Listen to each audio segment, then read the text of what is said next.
Kung ayaw mong pasan mo pa rin ang mga anak mo pagtanda mo, eto gawin mo ngayon. Maraming magulang ang buong buhay nagbanat ng buto, tapos sa huli sila pa rin ang inaasahan. Hindi dahil tamad ang anak, kundi madalas kasi hindi sila naturuang maging independent. Kung ayaw mong mangyari yon, eto ang mga dapat mong simulan habang maaga. Una, turuan silang kumayod, hindi lang mag-aral. Grades are good, pero diskarte ang kailangan nila sa totoong buhay. Bigyan mo sila ng maliliit na responsibilidad, like tumulong sa bahay, magbenta, mag-ipon ng sarili nilang pera. Diyan nabubuo ang tiwala sa sarili.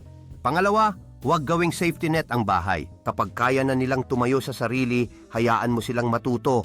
Tinuturuan mo lang silang maging matatag. Pangatlo, huwag mo silang laging sagipin. Kapag palaging may nanay o tatay to the rescue, hindi nila mararanasan kung paano bumangon mag-isa. Hayaan silang magkamali kasi doon sila matututo.